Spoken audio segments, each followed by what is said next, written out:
Oh, get this bad boy on the table.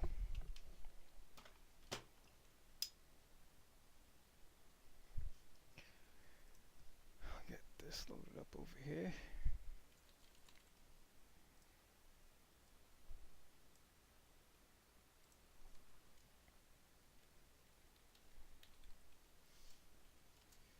Do a little bit of this. And then some of that. Put it on the side. Oh, let's open Notepad.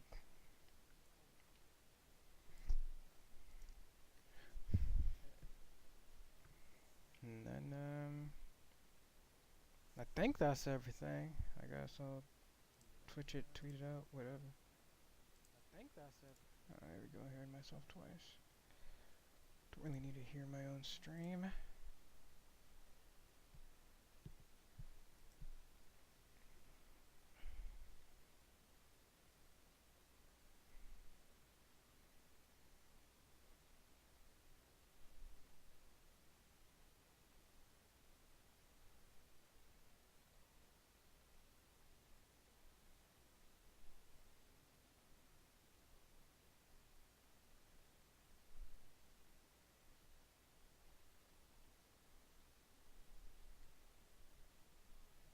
Okay, I didn't put it far enough to the left, so I can't see it.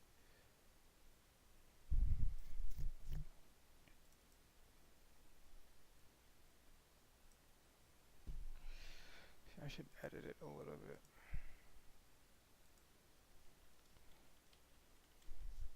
There you go, update. And then let's do this.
Alright, let's make sure that I have this shit all squared away. Ready? Turn on the lights. Lights on. My face. To be revealed. Oh shit, that's my face. Yo, what up? Welcome. This is commentary case study stream numero dos, aka number 2. Of course, it is I, the great Flambo, Flambeezy, whatever you want to call me. We're here. Take a look at some commentary. So today we got GPIK on board with Hazmat. I saw GPIK saying he was gonna do a commentary stream of his own, and I was like, yo, bro, I do a commentary stream every Wednesday. I'm starting them back up. I would love it if you sent me a set or a few sets, whatever. Throw them in, and I'll go ahead, take a look at them, and see what we can scrounge up about ways that he can improve his commentary. And you know, so that's gonna be the look we're taking at it. Granted, for GPIK, I love his shit, man. He's funny, he's enthusiastic, he's good natured, he's quick, a great thinker on his feet. And there's just a lot of good things I have to say about him even before going in, so I'm pretty sure I'm gonna enjoy this set. You know, Hazmat and GPIK are two of my favorite casters altogether. But with that said, no commentator slash caster is perfect. We all got stuff to improve on, so I'm gonna go ahead, take a look, see what I can find. And sometimes I really have to pick these things apart, man. Sometimes a commentary is really good, just really good, and you gotta really kind of nitpick. But especially in Smash commentary, there's just moments where you know, people are talking, and it's like not, I'm not gonna say bad. That's not the word, but it's Smash. Smash commentary is just a completely different breed in comparison to other esports, and that's not necessarily a problem per se, but I think it leads to a uh, kind of a fissure in between what creates good commentary here. So I have it here. I'll load it up. He sent me a link. I got it posted up. I'm gonna go ahead and switch the overlay and take a look to see what's coming on. Oh snap! I didn't even realize Hazmat had the Frostbite. Well, first let me switch the scene real quick. Do I think it's this one? This one should work just fine. Looks like this thing's a little wrong size, but that's whatever. I could also use this one. Do I want to use this one? Yeah, we'll run it. We'll run it with this one. So here we go.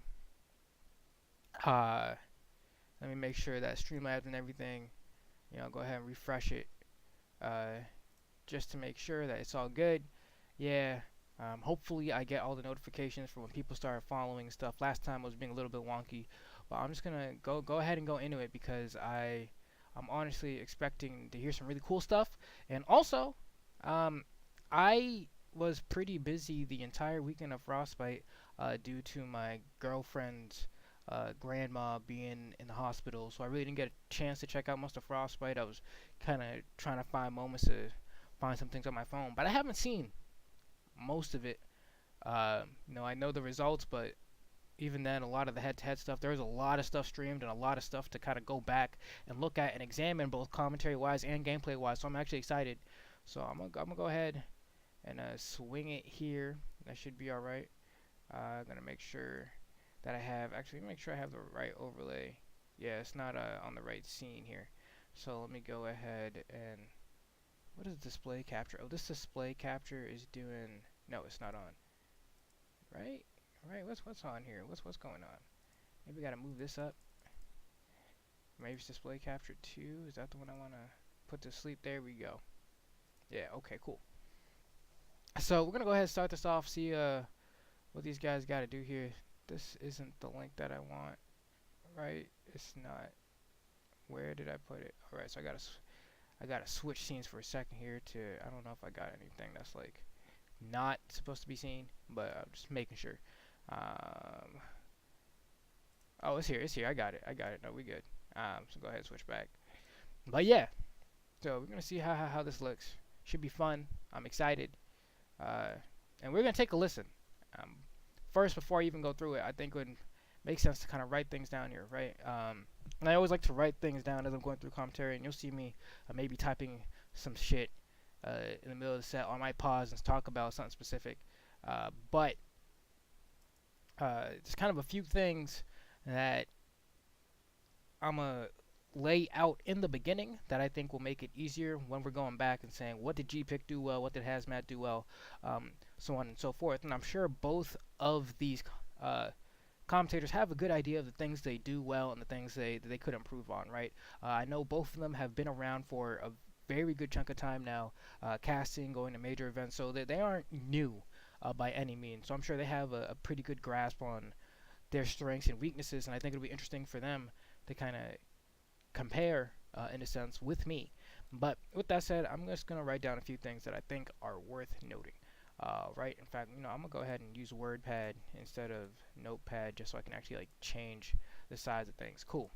We're going to make it big, right? What is this, like 72, whatever. I think the first thing, and sometimes it's a production thing,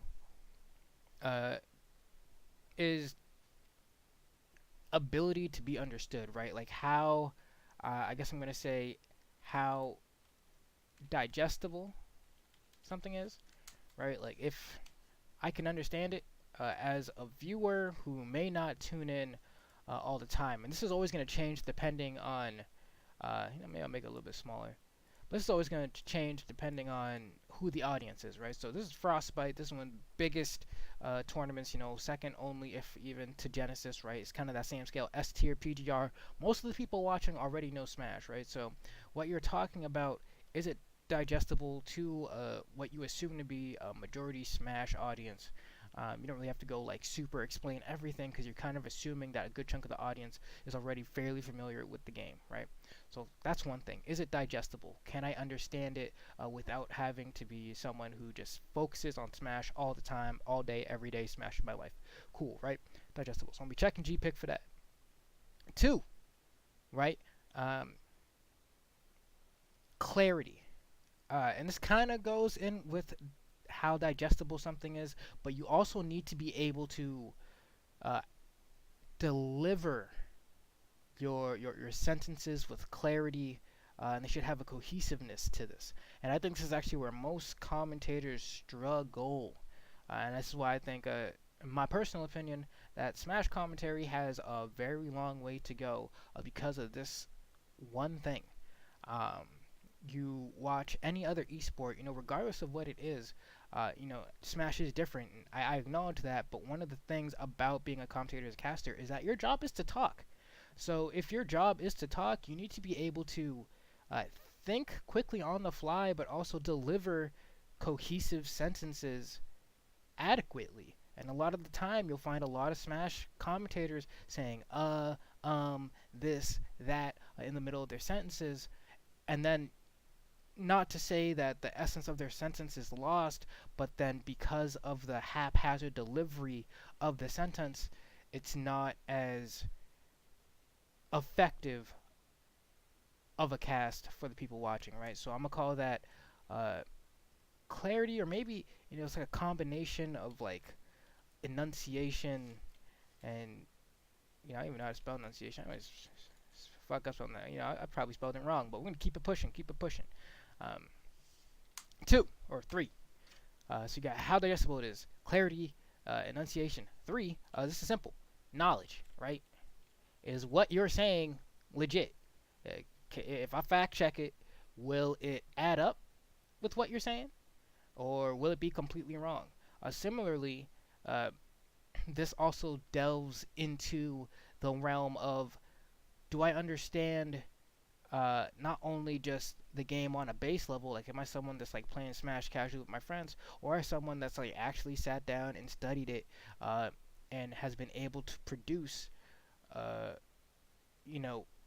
break the game down in a better way for people who don't spend as much time playing it, right? And we'll see this happen a lot on the color side, and even on the play-by-play side, or maybe especially with Smash, play-by-play and color aren't separated. Usually everyone does a little bit of both, so you might be like, oh, and he gets the back air there, blah blah blah. Are you able to explain why a decision that somebody else made is a good one or a bad one? And similarly, are you able to deliver information that people who even watch or breathe Smash every day do not know? For example, that could be, I know that, for example, Pokemon Trainer Ivysaur, around 40% of most characters can get like a down throw into a Nair that you have to fade in, then fade back into Vine Whip, and that'll KO a lot of characters depending on where you are on the screen, right? And that's like something very specific. The fact that Ivysaur has to do that fade in and out with the Nair is something very specific to Pokemon Trainer, and something that you would just have to know. And a lot of people do not play Pokemon Trainer and wouldn't know that exact specific thing, and me being able to deliver that kind of knowledge on my commentary block would be enriching to the people in the audience listening to it, whether they're a player or just someone who likes to spectate Smash. So all of those kinds of things go into knowledge. I'm trying to do big categories here, and there's probably little smaller categories under each of these, but just for the sake of like a basic rubric, I think that would be the third thing there, right? And then this is actually super important, even though it seems very trivial, right? Enthusiasm.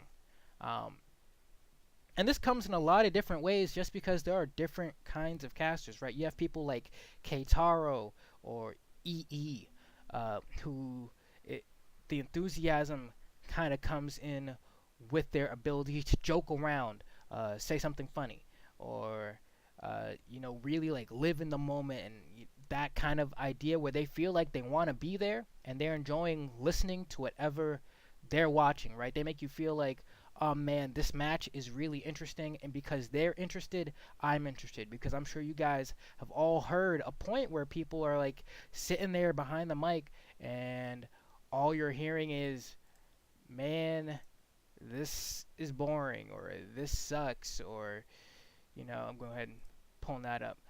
But sometimes it really just feels like the people don't want to be there, and because of the fact that they're doing a terrible job of letting you know uh, that they want to be sitting there and watching the cast, you fall out, you end up turning it off. Uh, Enthusiasm. Another great example is, because I feel like for a lot of people, enthusiasm means hype, and that's where the line gets messed up a little bit, because you do not have to be hype to be enthusiastic. Like D1 has moments where he's screaming or whatever, or TK might be like, damn, or something like that, and yeah, they're enthusiastic. That's also just because of who they are as people. Oh yeah, what's good, Funk? Thanks for popping up in chat. Good man.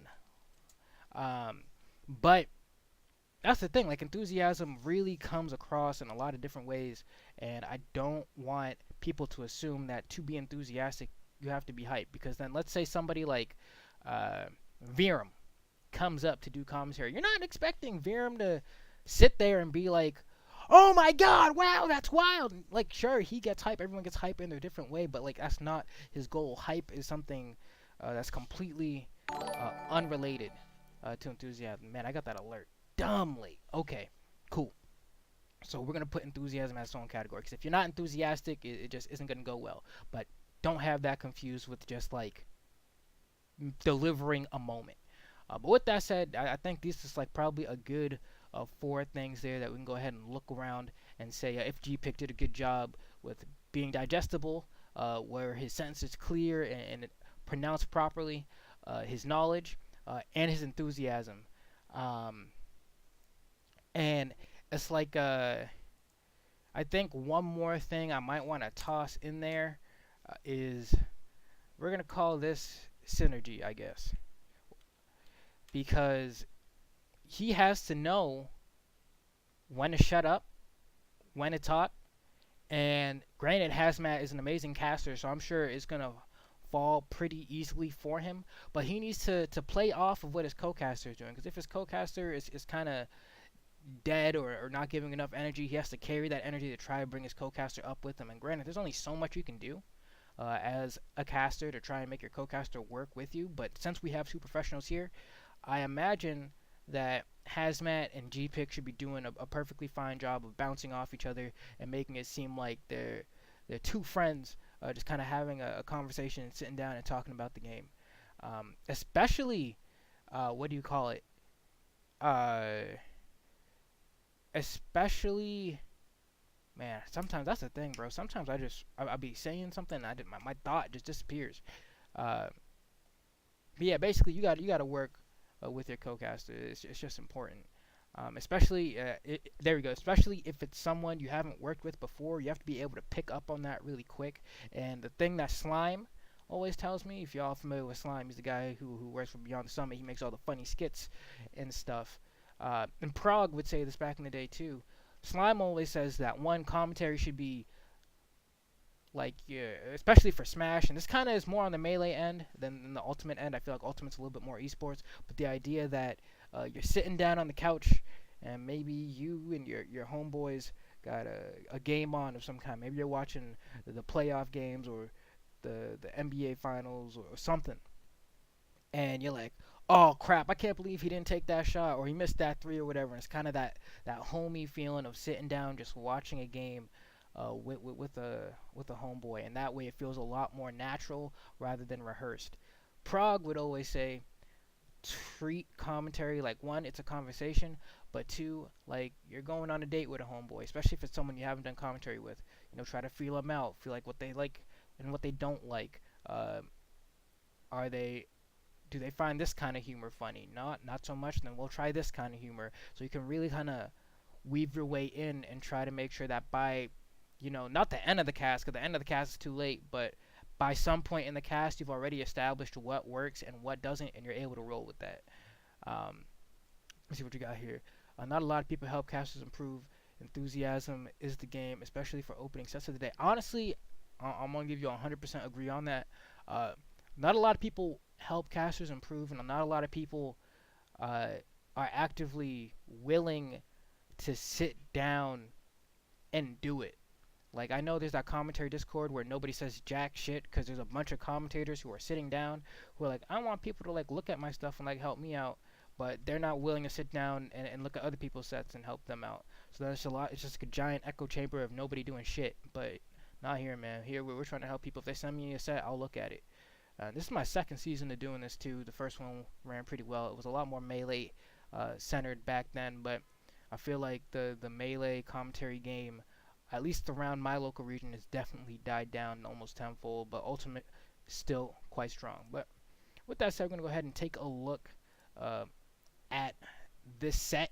I think I've spoken long enough here. Yeah, almost like 20-something minutes, man. That's crazy. And we'll go ahead and see what's coming up. I love this thumbnail because it's just like you got GPIK looking to the camera, and it's just where it's paused. But like Hazmat just looks like so mad. I don't know why he looks so mad, but it looks like, I don't know, there's something going off on the side of the screen, like somebody maybe knocked over his coffee or something, and he's just heated. Look at, oh my god, he's so fucking mad. And the thing is, that's probably just his face. He might just like look a little grumpy, and I'm sure the moment I press play is gonna start smiling, because that's definitely not the way you want to look when you're looking at the camera and it's on the caster cam and they're talking. But I'm sure there's just a bad spot for it to be paused. All right, let me turn the audio on. Let me see how loud it sounds, and then we'll go ahead and get into it. Like, especially those just parries back to back to back, the ways that he was adjusting to Leo's recoveries really subtly. I love that he went to that F tilt instead of the down tilt. Wait, what's going on in the background too? The crowd is coming very much to life. They're taking bets. Side betting is happening. Is that Mars? Oh, wait. All right, hold on. I gotta watch a set real quick. I'll be back. GPIK's got a solo cast. That is, I think I recognize that hoodie as Mars. But either way, this is gonna be an amazing match right now. We got Ned hot off of causing an upset. Oh yeah, it is Mars for sure. Yeah. Oh wait, I'm trying to watch this match. Cameraman, can you move to the left a little bit? Just a little bit. He's fighting Gax. Yeah, he's fighting against Gax. Mars. Mars is getting hit. 19% on the Ike. I think Mars is on his last stock. I can't really see. That's not good, man. I mean, the crowd's coming along. All right, cool. So already I'm smiling, and who knows? Some could say it's maybe it's bias of the fact that I know the people talking, or not. But already I'm smiling. We got Hazmat cracking jokes about probably the set that's happening right behind Nairo here, and they're like taking a look at it, talking about GPIK has pointed out the crowd is rowdy because they're doing side bets or whatever, and already you can kind of feel every event has its own feel, right? And you can feel that. I didn't go to Frostbite, but I'm already under the impression that Frostbite was wild, right? It's so loud in the venue that even the casters' mics are picking it up. Got people going wild for side bets. I'm surprised Dyers probably is over there somewhere losing money. But already you kind of get a vibe for what the event is about, right? So, you know, Hazmat's like talking about that match. GPIK's talking about the side betting, and I'm a press play, and I'm gonna see where they kind of meet in the middle here, because that's important, right? Like, they're talking about two different things, but I think they're gonna come together and kind of make it one thing. We'll see. Something crazy's happening. But Mars getting hit. 26. Oh man, it looks like he's off to the left. I'm trying to use the stadium like background. I was using that too, Dude, yeah. Because we can actually see where Gact is, and now we can see kind of where Mars is, so we can almost piece together what the neutral is. Mars narrowing a lot, retreating too. Gact finds a PK fire. Oh, here we go. Big damage, 74%. This Ike, he's got to find something. You got to find it quick. Off stage shield. Oh, he's waiting. Gets the. Okay, so here we go. And I think this was GPIK's first time commentating with Hazmat ever. I want to say, don't quote me on that, but I think that's the first time ever. So I think this is probably the second set they've done commentary. They're doing commentary for. It's gonna be the Nairo set. But I'm sure that GPIK has already realized that Hazmat is a loose cannon. I don't know if that's quite the word, but basically he talks really fast, and he says a lot. And that's not to say that's not a bad thing.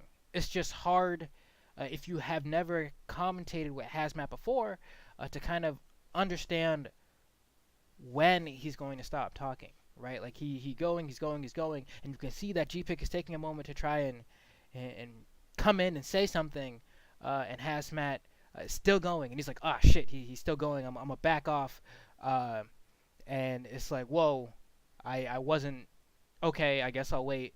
Then he thinks Hazmat is done talking again, and then GPIK tries to speak again, and then finds himself being like, oh crap, like shit. And the I guess the big way to avoid this is because this is a two-way street, right? Like commentary is a two-way street, because I feel like as a commentator, I know I personally I try to make the ends of my sentences as obvious as possible, or rather, not even necessarily just the ends of my sentences, but just when I'm done talking. So for an example of that, I'll be like, all right, wow, Nairo manages to land in air. He's pushing forward, trying to gain some space, but from the back, Gact is using a PK Thunder. I don't know if he's going to allow himself to get hit. He manages to just narrowly dodge it, but I don't know if he'll be able to keep up the defense. And right there, when I say defense, you know I'm not going to fucking say anything else after that. If I start saying more after defense, then I feel like that's myself fucking up, because you should have been able to talk right there just because of the inflection of my voice. The way that I make it so obvious that defense is the last thing I'm saying should be a clear cue for you to come in. But I feel like that's probably something Hazmat could work on a bit more too, is kind of making that defined pause more obvious.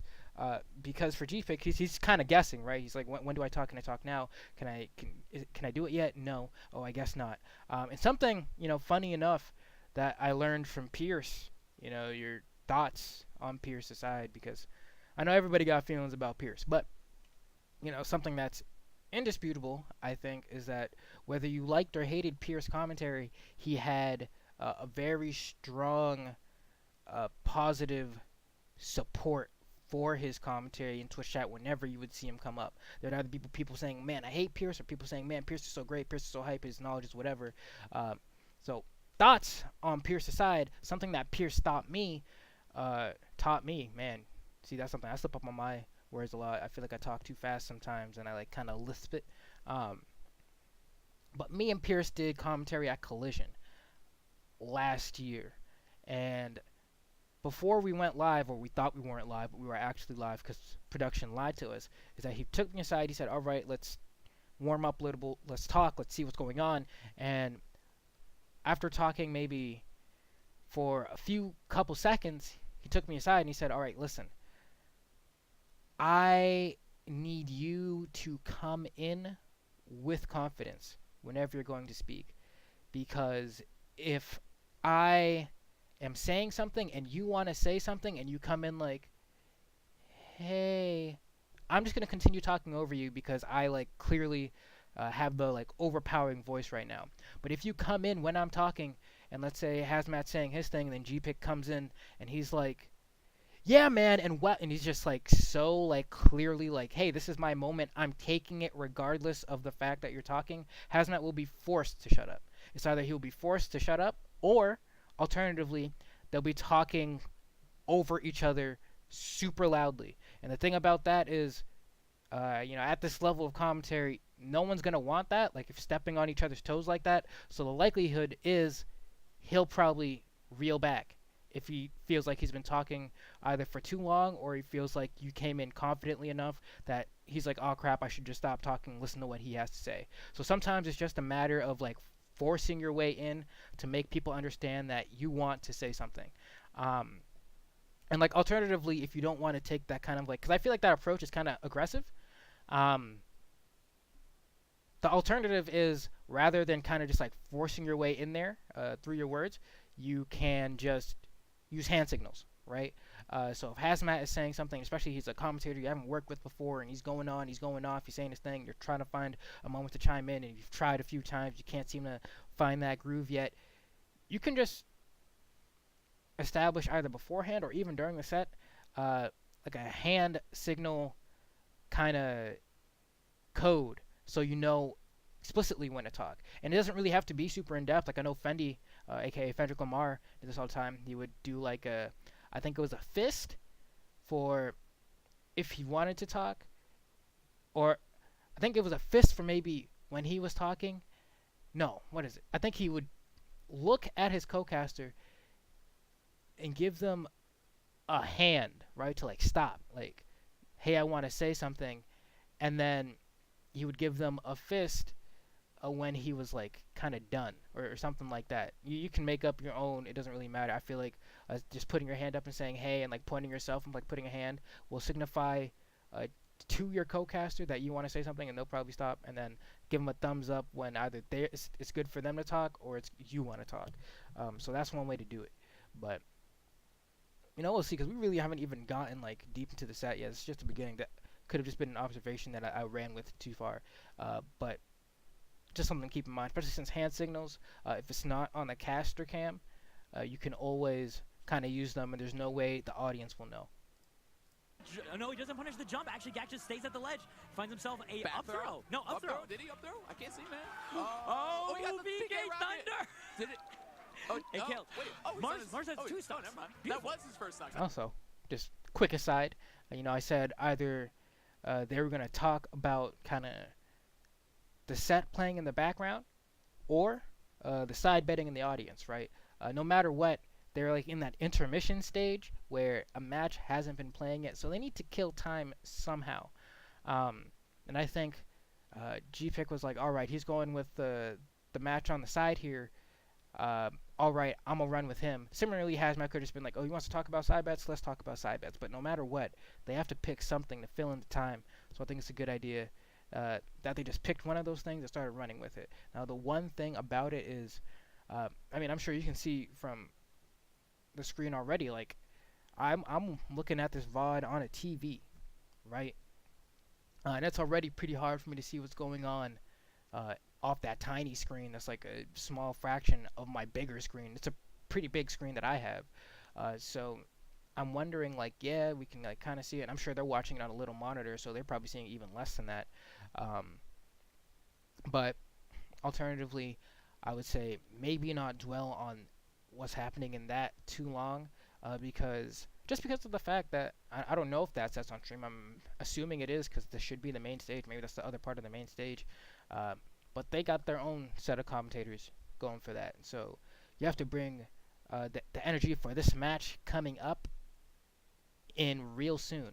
So I'm hoping that comes up real soon, and then, whatever, because they need to, like, you have 2 players of your own coming up. You got Nairo and somebody else. You need to build these players up and start creating storylines and delivering something so that the people have a reason to want to look forward to the match coming up. Even though I understand that, like, Mars, easily one of Hazmat's best friends, and Gagged is also just one of the hypest players to ever exist. So I don't blame you, but I'm just saying, if this, like, talk about that match keeps going on for too long, I don't think that's necessarily a good look.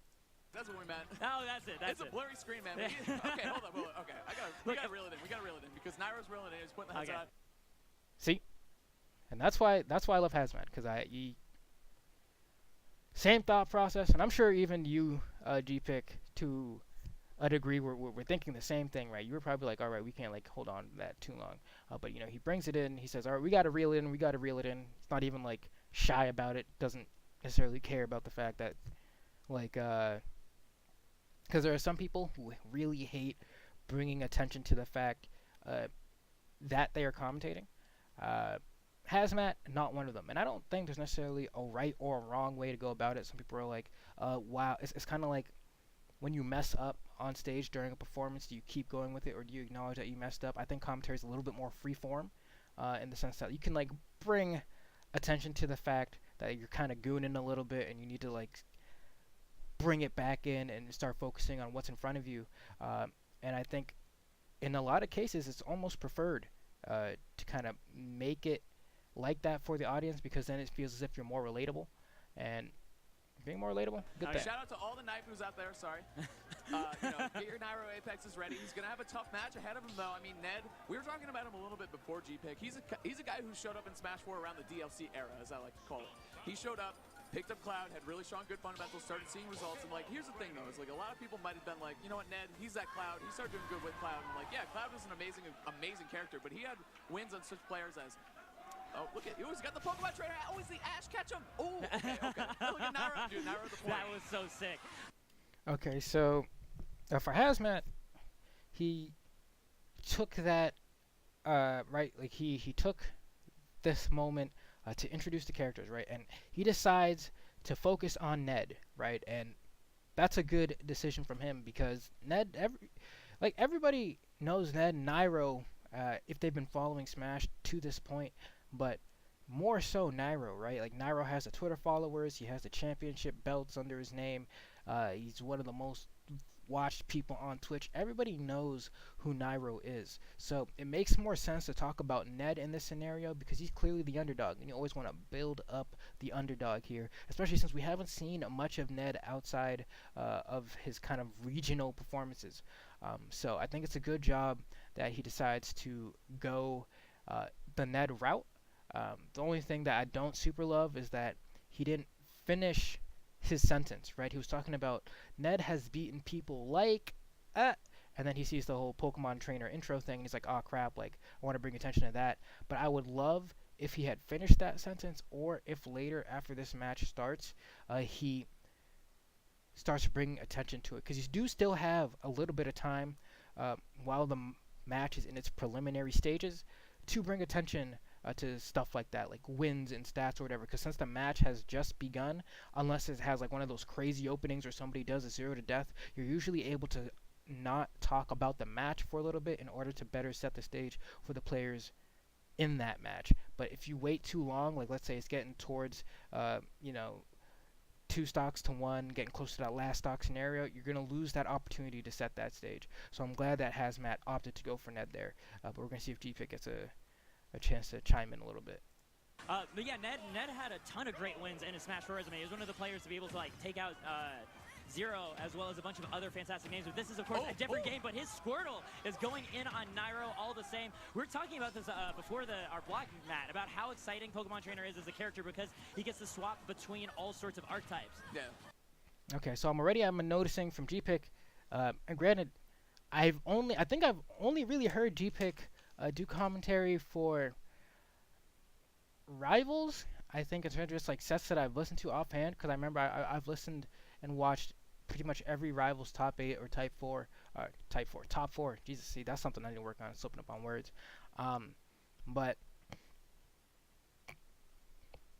excuse me, something about Hazmat that I mentioned earlier is that he talks really fast, right? And if I recall correctly, I think GPIK talks pretty fast too. I don't know if this is a case of him trying to keep up with the pace of Hazmat, or if this is just kind of his natural speaking pace. I don't remember. But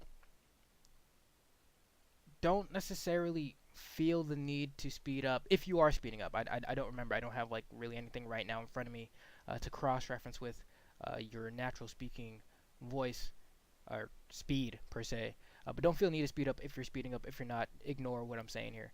But so far, pretty good already. I'm sure you noticed, like, this is, when your preliminary moments, you already had like an in there. I think you repeated Ned's name once or twice, and you try to talk. You are the one to finish Hazmat's kind of statement, right? Which is very good on you, because that's kind of a good thing. That shows that you are a good caster. You, instead of kind of just like leaving that behind, you go ahead and talk about some things. I don't know if you guys had a PG Stats playbook in front of you, because that makes life a lot easier. But if you did, word, good job reading from the book. If you don't, get a binder.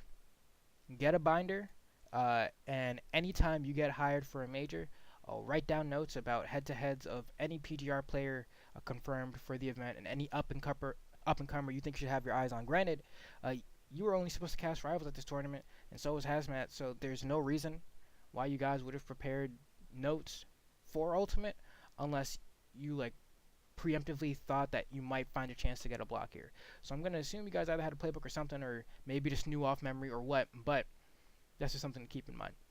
So you get... For sure, man. Yeah, for sure. And I like the way, I mean, obviously starting with Squirtle is usually the play. Good parry from Nairo, but it looked like maybe messed up the execution a little bit there. That is also, the water gun is an amazing, amazing tool, too. Oh, yes. In terms of the edge guarding, the way that you can open people up because of that awkward angle it sends them. Oh, jab reset. That's a smash. Baby. Ned's only 6% on himself. What a, wow. Wow, what a way to start the match, GPIK. There's a reason he's had such an explosive run already at this event, right? Being able to make it all the way up here, taking out Mars, yes. It was.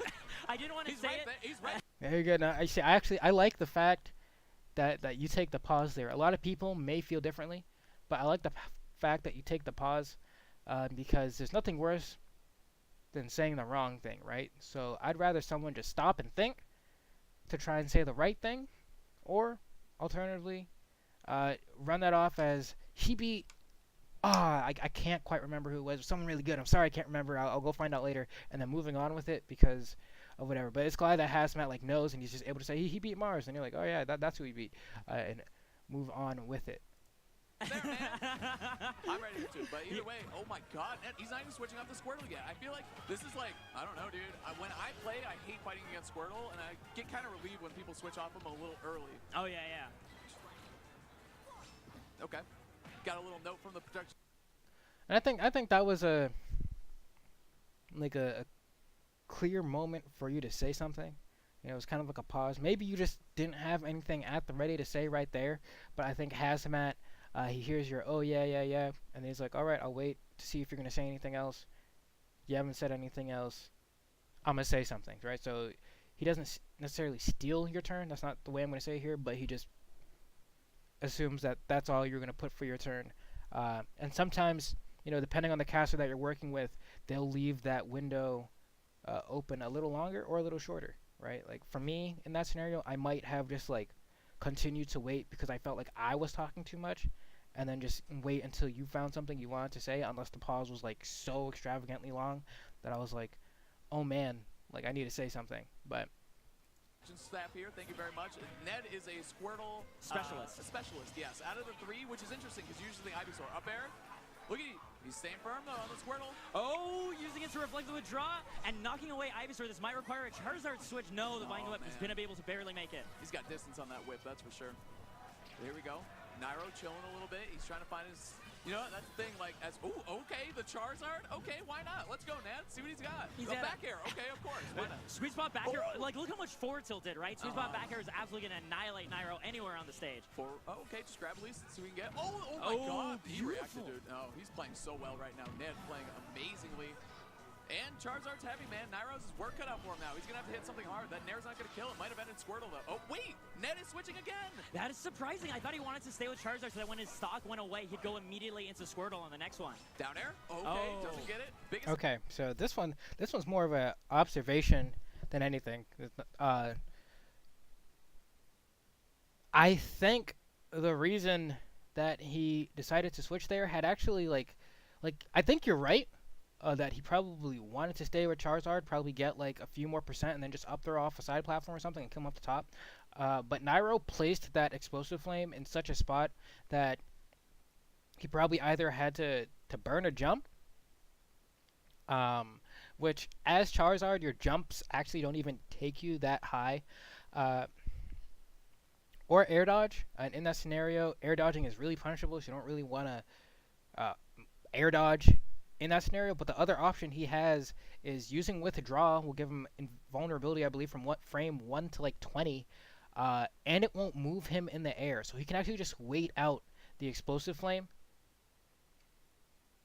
and still have all his options available without like blowing anything. That's the only reason I think he did that. Otherwise, still seems pretty good so far. I feel like this set currently is devoid of kind of color in that sense, which doesn't necessarily make the cast bad or worse or anything like that. It's more so to bring attention to the fact that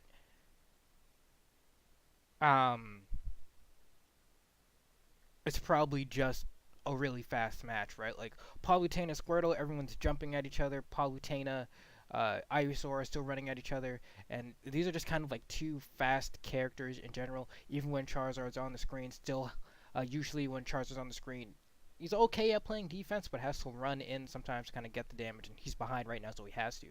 So there's a lot happening really quickly, which can make you feel like you have to be in play-by-play mode all the time, but just know that that isn't the case, because so far, you guys have been doing a good job of keeping up with the action, and I'll also wait in between games to see what you guys say, because there is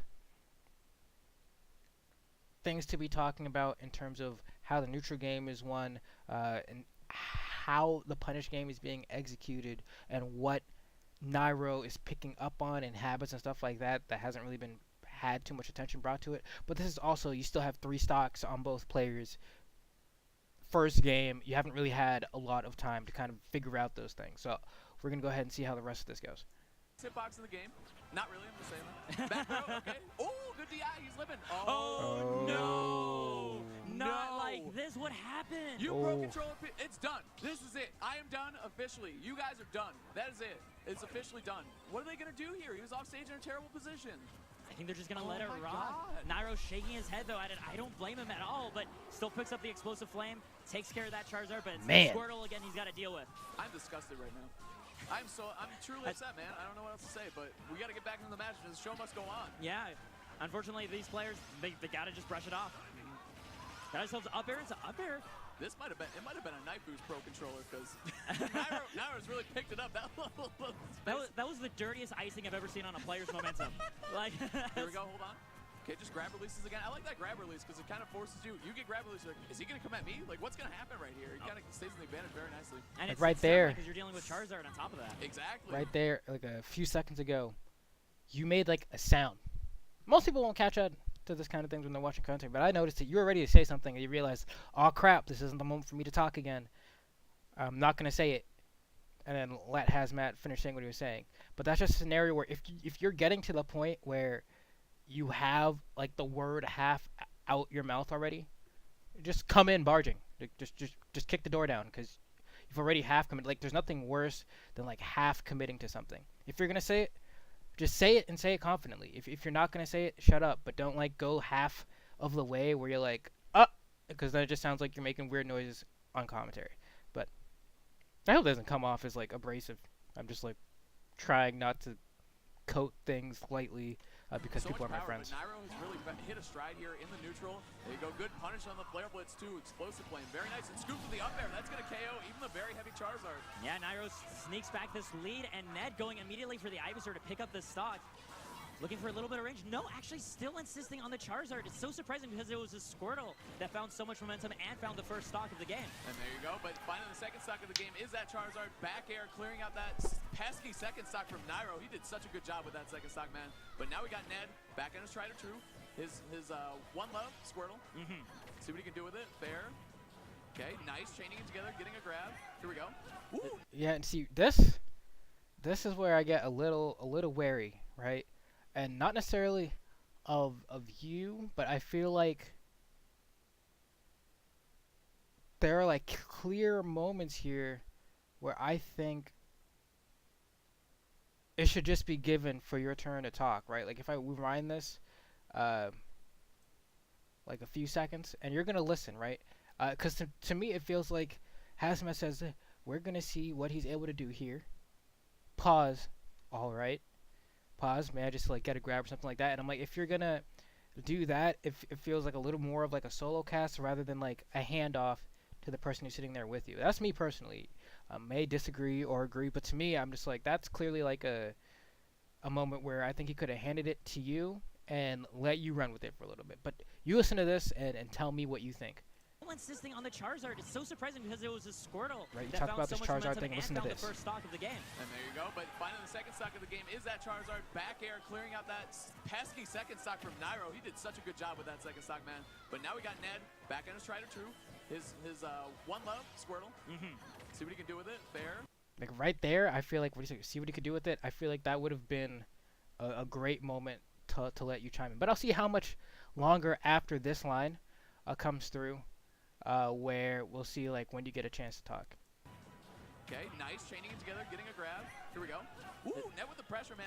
See right there again, and that's why you get tripped up, because it seems like The break is for you to talk, and then the moment you're like, all right, I think confidently this is where I can speak, Hazmat comes in again, right? And like right there, you're gonna say something, Zoom slices you off, and a lot of people there.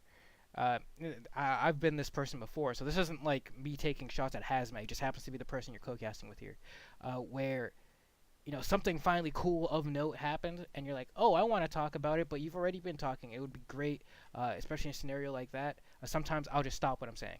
Like, even though I've already come in with the ooh, sometimes I'll just stop what I'm saying and let my person get a moment to have some spotlight. Because then for you, it feels like,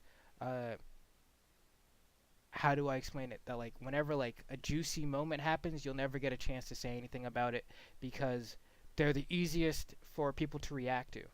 You know what I mean? Like, if somebody does like a 0 to death combo, that's very easy to talk about as opposed to the other parts of the neutral game. But that's part of the job. So you gotta you have to assert yourself in there more strongly, so you don't feel overshadowed, especially. I like the way he stood there and waited. He didn't get anything out of it, but he's very good. I like where his head's at. It's especially because like you're aware that Palutena falling down might throw out that back air and beat out whatever aerial option you have. Exactly. Palus love reading that double jump right there, 100%. Also, another thing, and commentators at all levels do this shit. Whether you're TK, EE, or you're the guy who just hopped on the mic for the first time at the local, everybody's like, that X thing right there, right there, right here, right there, and right now he's going for a thing, and wow, I can't believe he went for that thing right there, and right now I can't believe, and he get that right there, and I'm just like, bro, shut the fuck up. Like, it's clearly like it's a crutch that only when you are specifically looking out for it will you notice how much you do it, right? And there's like a very old commentary critique video I made of, I think, like the Black Plague or something, where I count the amount of times TK and EE say like right now or right there in like the span of a minute, and the number was absurd. It was like, bro. And that's the thing, that's a Smash specific thing. If you go to any other esport and listen to the commentary, they don't have these tells like that.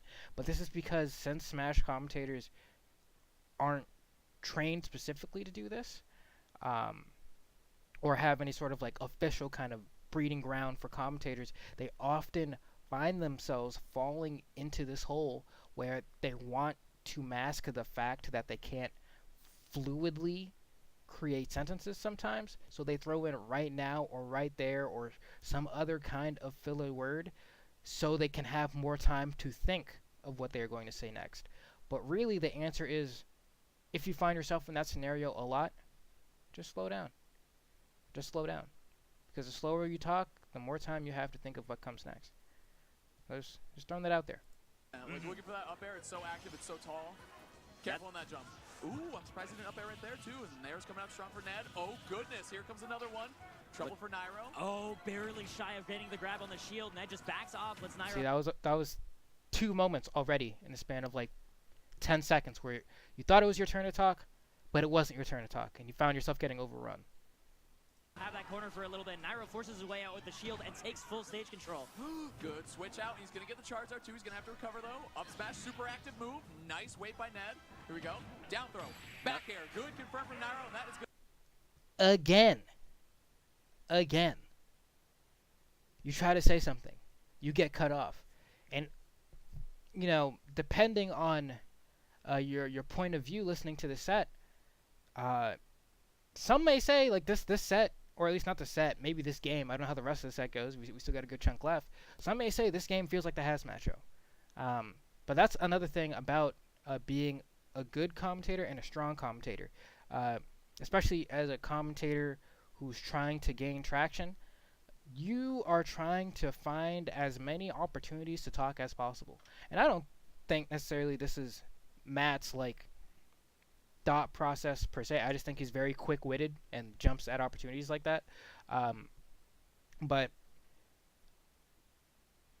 if you're trying to gain traction, you need 2 things. One, you need to be on a stage that provides it, so on a stream that has a good chunk of viewers. And 2, you need to be able to say enough so that people remember who you are and your voice. And I feel like from this first game, I feel like you maybe actually only got 3 or 4 moments to say something, and the entirety of the rest of it was Hazmat speaking. That's my POV right now. But I will address that there may be a little bit of bias there, because I think at Let's Make Moves, I did a block with Hazmat, and I think overall it went really well, but I felt like this was a problem I was running into personally myself, where I felt like I wasn't getting opportunities to talk, slash the moments I thought I was able to talk were not moments where I was able to talk. And I think you can kind of feel smothered at times, but you have to go at your own pace and what feels comfortable, and kind of like work with him so he understands that you feel that way. Because if nobody tells him, hey dude, I think you're running over it a little bit, or maybe you're talking too fast, then he's going to keep doing what he's doing, right? And Hazmat is very much receptive to feedback. He gets a little defensive about his commentary, and I think all commentators do, just because we've been doing it for a while and we have a decent following and we just keep doing what works. But especially like in the moment, if you just say like, hey, I think you're talking a little too much or a little too fast, or I don't feel like I have opportunities to talk, he's not going to be like, what are you talking about? Yeah, I give you plenty of opportunities to talk, fuck you, and just keep doing his thing. He'll actually like listen to what you're saying and try to address it as best he can. Because sometimes you're just not actively like conscious of the fact that you're doing something. In the moment somebody makes you aware, you're like, oh crap, maybe he's right. Maybe I'll tune that back a little bit. Gonna do it, man. But we'll see how game 2 goes, just to see if maybe that balance is shifted a little less, and becomes more like a 50-50, or if it kind of feels skewed like that. And the thing is, I don't think necessarily having one person talk more than the other is a bad thing, right? Especially in other games, they kind of have like defining moments, right? If you're watching CS:GO and people are just like setting up at bomb sites, you have a dude dedicated to talking about that entire time. The moment a gunfight happens, you expect to hear one dude's voice for maybe even like a couple of minutes. You know what I mean? Because that's his designated role. But Smash is a little bit different, right? Because it's a back and forth and there's no designated roles for any caster. But you can kind of make designated roles for yourselves in certain scenarios. So if Hazmat's being the quick play-by-play guy, blah, blah, blah, yada, yada, yada, when you get a chance to speak, it almost doesn't make sense for you to say something that's play-by-play, because he's been doing it so much, right? Like, granted, I think play-by-play is the easiest, at least for me personally, to fall back on when you're not explicitly sure of what to say. But if you feel like someone's like talking a lot or covering play-by-play fairly well for themselves, when it's your turn to speak or you find a moment to talk, you want to make sure that those moments are that much more meaningful. So if you're saying, wow, if he's going, wow, he's chasing him around the screen, goes for the down air or the down throw into the up air, manages to get the conversion, he's pushing him off stage. When you come in, rather than picking up where he left off and going, yeah, now, and he's trying to edge guard him and it's not quite working out, and crap, he was able to grab the ledge, and blah, blah.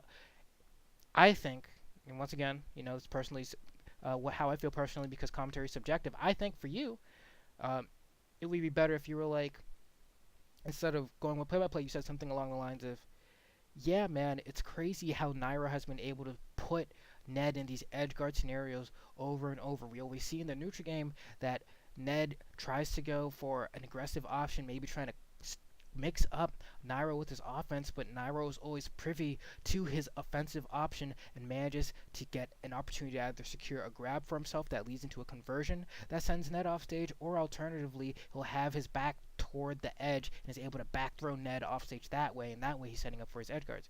I think you say something like that, it allows it to be so that Hazmat is able to cover the action as it happens, and you are able to kind of come back with the analysis or little bits of analysis in between, so that you now have a nice balance of what's happening and some analytical stuff to support all the stuff that's happening, so that you feel like you're learning something as a viewer while also keeping up with the action. But GPIK, I'm still thinking about it too, Matt. GPIK, if we're thinking about it... Also, another thing, I noticed you did this earlier, and Hazmat did it earlier as well. Referring to your co-commentator by name, always a good thing. Always a good thing.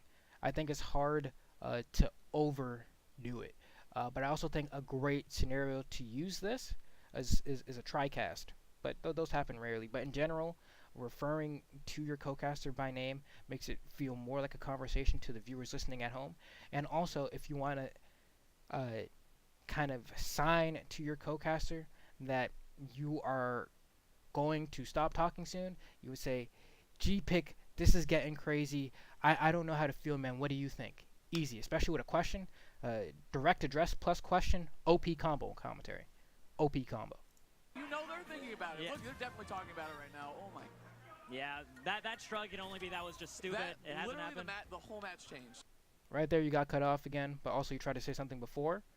Well, I won't say you got cut off because you finished your sentence, but also you tried to speak before and you guessed wrong once again, and you got another blip of sound, right? We want to eliminate those blips of sound because that's what makes commentary sound smooth, right? And part of that's just a synergy thing. You know, I mean, you haven't worked with someone before, these kinds of things are bound to pop up.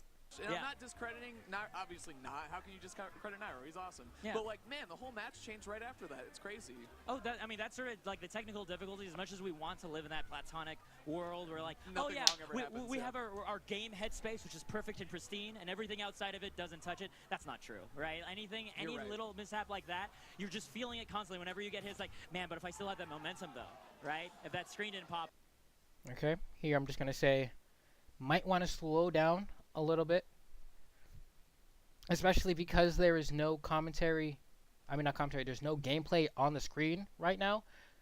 There's no reason to speak so quickly, right? Like maybe there's a lot of action and you're trying to keep up with the action, you start speaking faster maybe to maintain the pace of the action. But right now, we're in that kind of intermission phase, so you don't have to be speaking so fast. This is something I'm guilty of as well, but right here, you're allowed to kind of chill out. Take a breather, say, wow, man, take a deep breath, say, that game one was crazy, man. If it's going to keep being like that, I don't know what to expect for game two. Hazmat, you've seen just how aggressive Ned is, but also how Nairo's defense into his offensive gameplay is simply immaculate. I don't know what to expect for this game two. How do you feel, man? Do you think it's going to be as explosive or even more explosive? And the Hazmat will be like, oh, man, clearly it's going to be more explosive, blah, blah, blah, and, whatever. But just keep that in mind. Up though. You know, yeah, exactly. And it was up to Nairo to capitalize, and the thing is that could have thrown up Nairo just as much. He was that was hard for Hazmat to get that out. he got tongue-tied a little bit. Happens to the best of us. To be fair, he was in the advantage and he was losing, so I feel like both of them had a difficult task. Ooh, again, getting tongue-tied. You guys need to slow down the pace. Like we said, the show must go on. Yep. Pro controller users, you're on watch, man. I'm a pro controller user, man, and I feel ashamed of what just happened. You should, man. I'm ashamed for you guys. It's terrible. Everyone go out and buy. Very good. Always, not to say that this wasn't obvious, but it's nice to poke fun and stuff like that, right? You said you should feel bad. It's not like the hardest joke in the world to make, and it's like fairly, like decently funny. I think that's like a safe joke that you should probably take more often than not. Adapter and game controller right now. But either way, we're gonna go game two. Ned running it back to stadium. I agree. I mean, I feel like there were a lot of X factors going into that, how that game one finished up. So Ned, he had to be feeling pretty good about how the first side started, but Nairo has adapted big time. Yeah, I don't feel like there was anything particular about Stadium that led Nairo to his win either, right? It was just a lot of adaptations made, especially when it came to the edge guarding sphere, which Nairo actually whiffs there, giving Ned chance to force his own ledge trapping onto Nairo. Squirtle being so fast, able to potentially cover all those distances and then still have water gun to just throw off all the offstage spacing. I like the. See, and that's what I like, right? I think that was probably some of the best stuff I've heard you say in the set so far, right? I think it's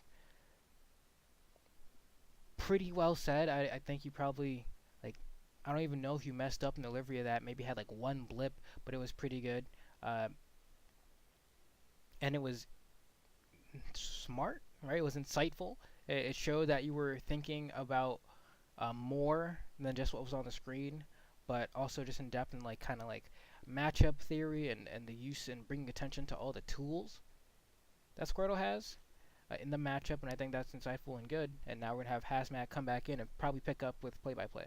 Neutral special. His up tilt is super good too. Reminds me of Fox a little. Actually, no, he doesn't. He goes and compliments what you were saying, and I think that's good as well too, because he's been doing a lot of play-by-play. So for him to kind of step back and kind of bounce off what you're saying is good. And also makes it seem like more of a conversation, right? Because it's one thing if you talk about Squirtle's neutral tools, and he's like, yeah, and now for this back are going to happen right now.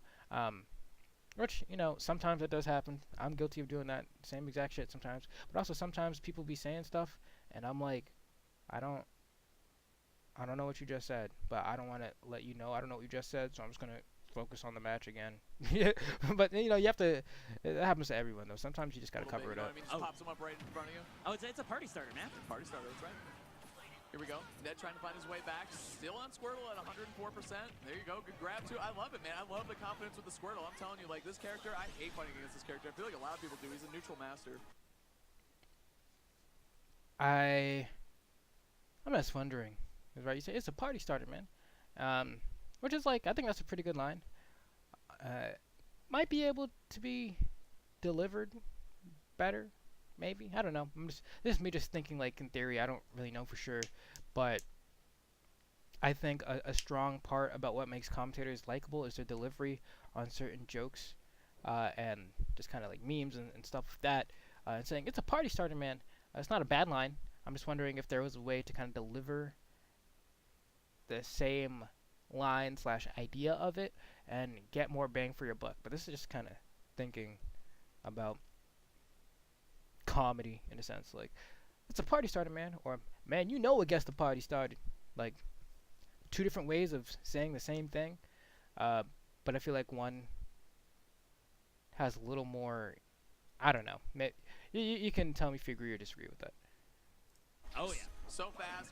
Racks up his damage super strong, but now he's going to go to the Ivysaur, try to find the KO. He looks for that jump punish with that up air. Doesn't find it, but still gets that back air. Yeah, that was a good hesitation on that back air, avoiding the air dodge. Very nice. Oh, my God. Catapults himself right into Nairo. Very good stuff. Forward smash from Ivysaur. Once again, right? I think you need to fight for those moments more / let Hazmat know that he's kind of taking all of them. Because, like, that's a good moment, right? Like, he charges a forward smash right at the edge of the stage. He lands it. Hazmat has his initial reaction. You have your initial reaction. And even, you're still saying, like, oh, ho, ho, ho, ho, to me. Like, the fact that you still have audibly noise coming out makes it obvious that you should be the one talking now. But I guess maybe not. I don't know. But a scenario like that, I don't think Hazmat delivered it poorly, right? He said catapulted himself at you. And that's very much so what Ivysaur does. Like, it's like a slingshot. He kind of like reels him back, then lets go. I actually think that's like a very funny way of describing that move. So we're taking it down. That's so positionally strong too, because Ivysaur is standing at roll distance, so it looks like he's trying to read the roll get up instead. Explosive flame, not quite enough. Good air down. That's good analysis from your part. Because a lot of people would just kind of overlook that, right? Like, that smash attack has a lot of range, so you're able to cover a good chunk of options. Even if they roll in, you cover the roll in with the forward smash, just assuming you charge it a little bit more. But also, you can cover neutral ledge get up. And also, that's hard to cover. That's hard to time, right? Like, covering neutral get up in this game is OD difficult. So the fact that he was able to time that right, that's sick. And I like that you added that little added bit of analysis. Dodge away from Ned. He's in a bad situation, but man, it's way better than getting hit by the explosive flame. And there you go, just like that. Ned back at center stage, trying to find his way in. You know what's interesting is Ned actually angled his shield forward on that explosive flame, and it hit behind him. So I feel like not lucky, but man, it was close to shield poking. Is what I'm gonna say. Oh yeah, yeah. Down air. Oh, barely late. But that's the X factor with Ivysaur. Like, even if you're at a really high percent. I think this is another scenario. Just bringing it up because I haven't heard you guys bring attention to this yet.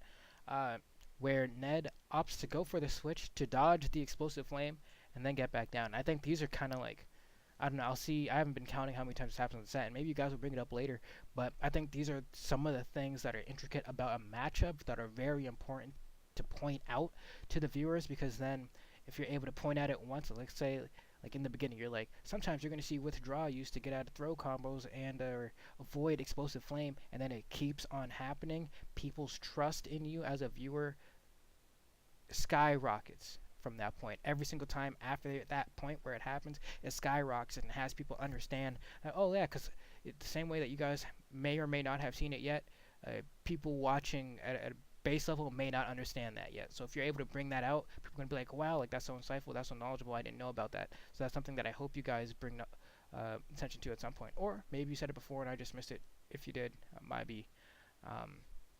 But other than that, like, still pretty good so far. If you get them off stage, you have a chance to take an early stock of that back air, or that down air. But back air coming in for Nairo again on the Charizard. Yeah, big body. And there you go, twice again. the amount of times that you have like tried to interject, I'm basically beating a dead horse at this point, but like either you assert yourself more or tell Hazmat he needs to chill, right? Because he's clearly running you over. But I promise you, at the time, he doesn't realize that he is. Target. Making it very easy, but unfortunately, that does open up net to him. And now that you have a chance to talk, I think you're a little, I don't know if discouraged is the word, but you definitely feel as if you have to try harder to make the moments where you do talk count, right? So I feel like you're trying to talk fast, or maybe faster than you normally would, because you feel like you have like a time limit, right? I have until X time where Hazmat talks again to say something of note, but I have Y amount that I want to say, and I need to fit it in that box. So if I talk faster, I get to say more, which means that by the time Hazmat talks again, I'm saying a lot more than I would have if I like spoken slower. But that's not necessarily the case, and also that's not the way to go about it, because then you're trying to like basically you're pigeonholing yourself into not being able to say what you want to say, and you're a commentator. You need to be able to say what you want to say, so you have to fight for that. Immediately start with his bread and butter of Squirtle. Once again, we saw how much he got on that first stock as well with this tiny turtle, and hopefully he can turn it up again as well if he wants to bring this down to a 1-1. But Nairo's doing such a good job staying airborne and throwing out these aerials with just the right timing, because Squirtle, he's still pretty stubby. He's a baby Pokemon, right? That's like right. he can't deal with weapons. He's low. Okay, so I think your strat actually ends up being you start off talking a little fast, just so you can get yourself in there, and you're like, haha, I'm speaking now. You can't take it away from me. And then it seems like as you like snatch the moment, you slow down toward the latter end of your sentences. And then if you want to say more, you start up really fast again to be like, nope, you can't talk yet.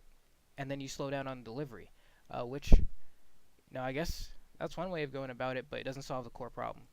HP, low speed. Well, actually, he's got high speed in this game, that's for sure. All the IVs are in speed and attack, dude, that's for sure. Yeah, this is the odd sweeper Squirtle.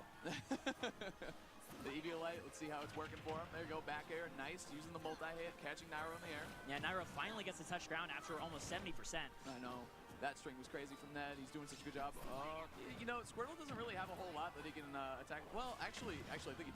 Okay, so I'm just going to bring up another thing, is that I think something Hazmat specializes in, and a reason why people like him so much, is that, one, he's quick-witted, but two, he's able to sprinkle in very kind of small, minor things that allow him to feel more relatable to a certain audience, right? So the fact that he made that line after you said your little joke about Squirrel, he was like, yeah, I got the Eviolite on deck, right? Like, that's like, unless you've played Pokemon, he's speaking a different language to you. But good bet is a good chunk of the people watching have played it because they play Smash, and the crossover there is like pretty large, and almost everyone has played Pokemon. Maybe not up until the fact that Eviolite existed, but even then, like, that's a cute little thing to throw in there that really doesn't have much risk associated with it, because it's not like he said, like, I don't know, the word Naruto on stream or something. He does, but either way, we're out of that situation. Yeah.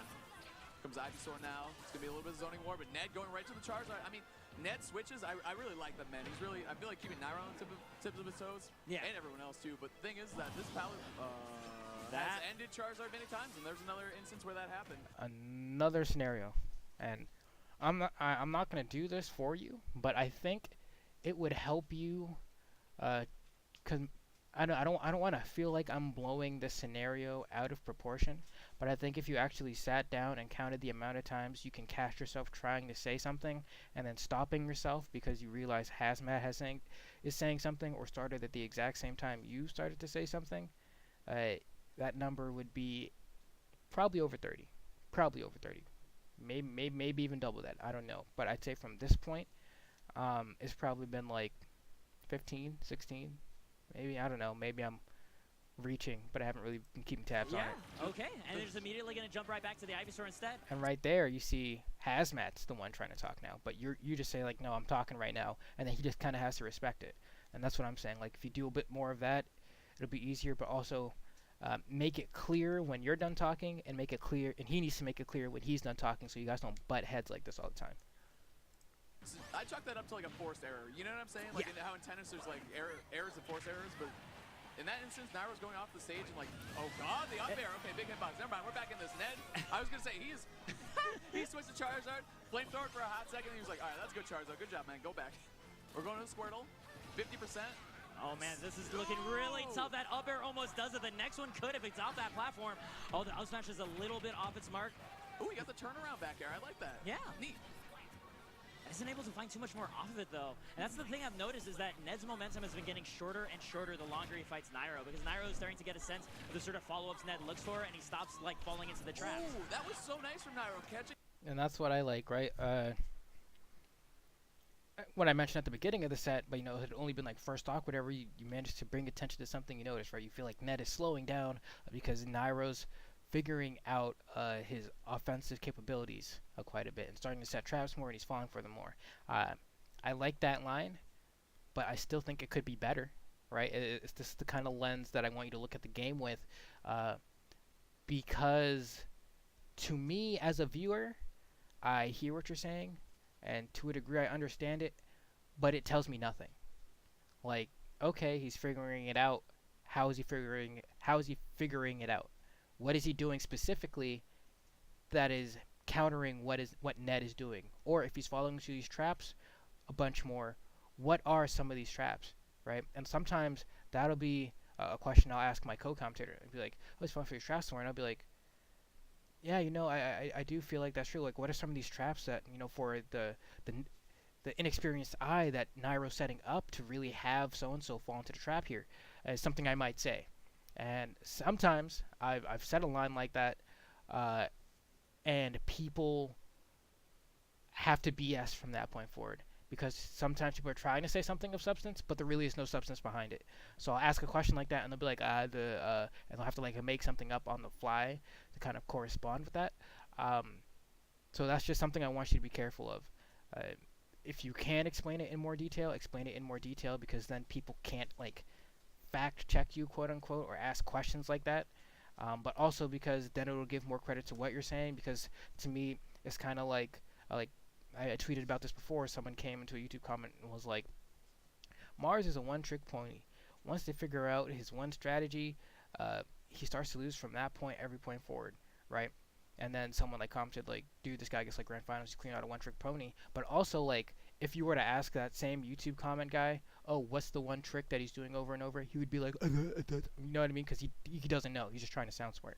So you want to make sure that instead of like sounding smart, you're actually just smart, I guess, is the way to break that out.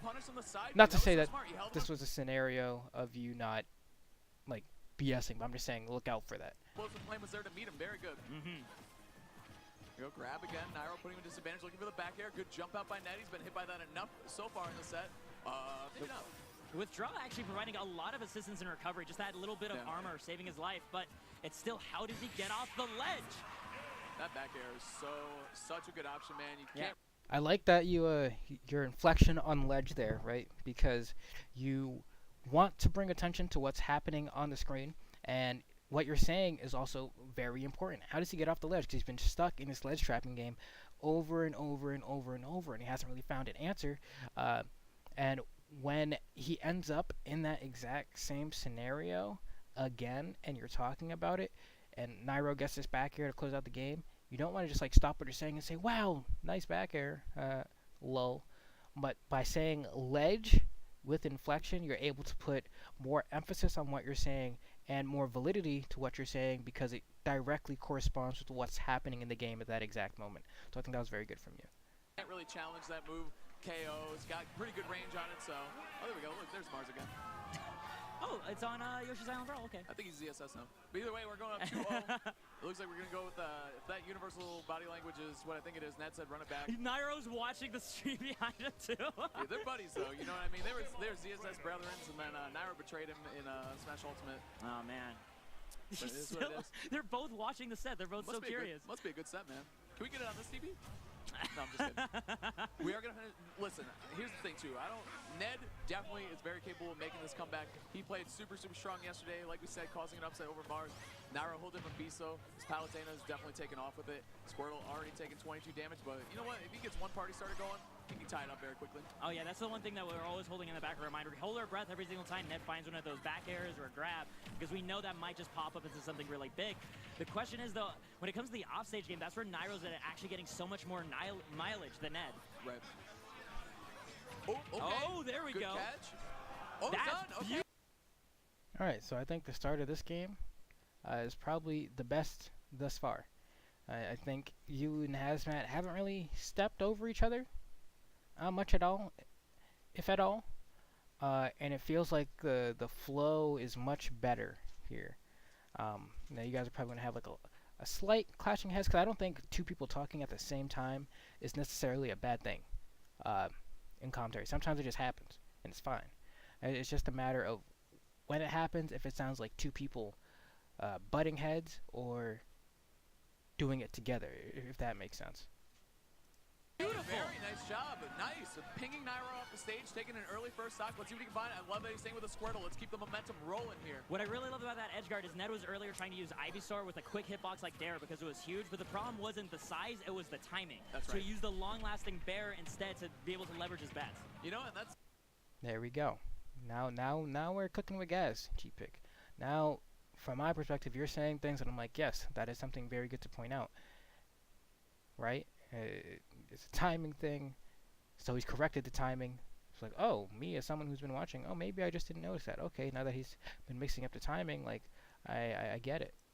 Maybe a move that not everyone's used to. How many hits does it have? How long does it last? You know what I mean? It can throw off text. It's very good stuff from Ned. Good technology. Yes, especially because you don't even know how long it's going to last. But anyway, Nairo, once again, having his chance to get Ned off stage with Ned. And it's like, see, something, you know, once again, this is something that I noticed before, right? And it's always hindsight is 20/20. But right, instead of going for the withdraw right there, he actually decided to burn his double jump, which one is cool, but also he was able, I think, to probably even react quick enough to kind of get on stage and get a punish. Maybe I might be misspeaking there, but it's just cool. Like when you notice one option and somebody decides to pick an option different from what they're used to picking, because the one thing is, I guess for whatever reason, he really doesn't want to switch into Ivysaur yet. That's the biggest reason I think he doesn't use withdraw. Or you could argue that Nairo didn't quite place the explosive flame in a great enough spot where he felt threatened. Because the biggest scenario where I think this probably ends up happening the most, I don't know, I'd have to like check all the balls, but probably with Charizard because his jump sucks so much. Doing an early up B to be able to snipe Nairo off that ledge and make it back onto stage. That was smart, man. I love Ned mixing up the recovery right there, keeping this turtle alive. Oh my god, all the way, the back end of that wing. Nice reach out there by Nairo. The thing is, like, fading in and out with that Nair is so good with Palu, and you see Nairo using the full extent of it. Very well done by NRG's best. Yeah, and you can actually see that pressure being put on Ned, where over time he's been pushed higher and higher into that corner, and Nairo keeps pushing his own up air higher there. That's right. It's just so tricky because you don't want to try to recover low against Palu either. Also, another thing that I'm noticing here is that you and Hazmat, maybe not too often, but just something you want to keep track of, is that when your co-caster is talking and they say something, sometimes you want to say like okay or yeah or uh-huh to like acknowledge that they said something and that you're listening, and I think that's a natural part of conversation, but sometimes you want to be wary of if you're saying that too much. Like I think Vish has a big problem with that. He'll be like uh-huh, and it gets annoying because it almost seems as if he is just waiting for them to stop talking so he can start talking again. Just something to be wary of.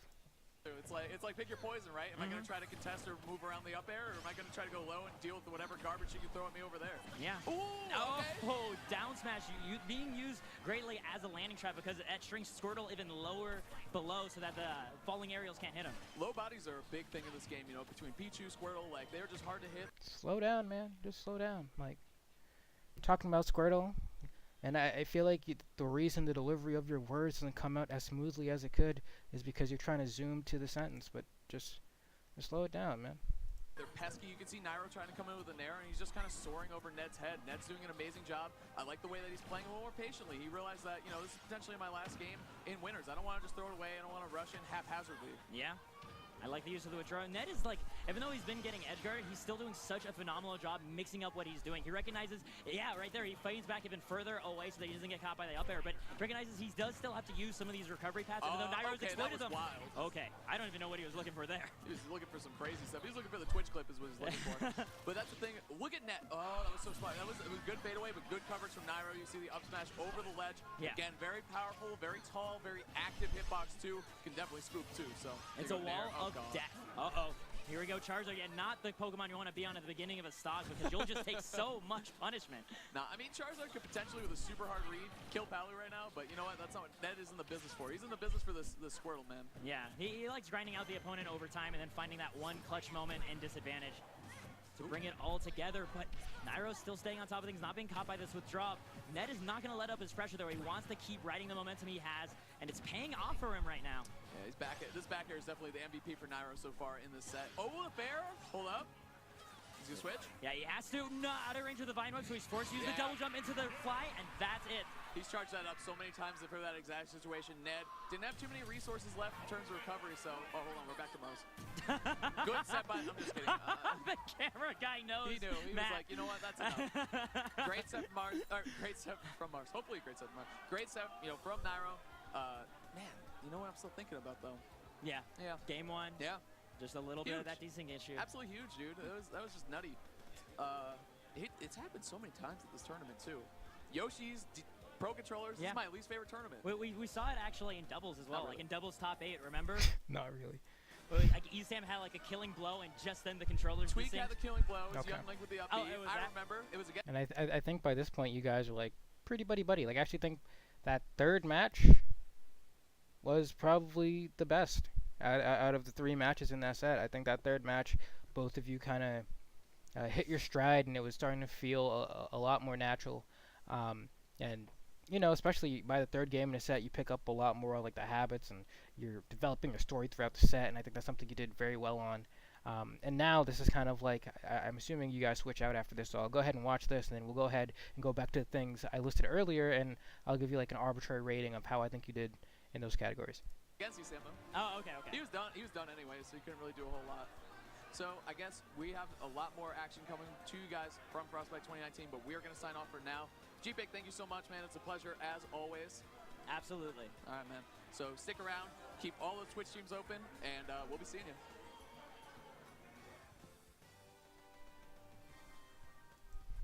Hazmat's cute, because that smile looked like it was forced almost, but it seemed genuine. You know what I mean? Like it seemed like a perfect scenario to be like, it's time to smile. But when he did it, for whatever reason, it didn't come off as fake. I don't know how he managed that. But yeah, definitely wasn't bad commentary, that's for sure. Just taking a look. Yeah, chat's like being chat, but they haven't really said anything about the commentary, which is good. So we're gonna go ahead and come back here, right? GPIK. I said these are the 5 things. You know, I'll go ahead and say this. Maybe I'll edit this later. Commentary rubric. Right. These are the 5 things that I arbitrarily decided to come up with right before we started diving into your set that I said I was going to grade you on. Well, grade, quote unquote. I just wanted something kind of concrete for people to look at so they can say, oh, I can improve here, I can improve here, I can improve here. But these are very broad categories. So please take this with like a few grains of salt. But I think you did a pretty good job. I think you and Hazmat had a pretty good set there. I don't know how the first game went, but I'm sure it was probably equally as good, if not maybe a little less, because I feel like commentators get better the more sets they get to do together. But at the most basic level, it looked like you had fun. So let's start off with the first thing. Digestible. Was it digestible? I think it was pretty good. You know? I think you know, it's hard to say about the lens because I'm someone who plays Smash all the time and knows a lot about Smash. Of course, I understood everything you were saying, but I think even from a casual point of view, it was pretty digestible. Because here's a few things that I think you did well on. First and foremost, moves, right? Like there are certain moves we're not going to budge on. We're not going to call like back air or back aerials or whatever you want to call it. We're not going to suddenly start calling them defined moves like, wow, Squirtle does the, I don't know, whipperoo or something, or tail whip or something, whatever. We're not going to call it that. Unless the move is like very prominent. Like maybe it's like a forward air, we'll call it a knee. That's one thing. Or something like that.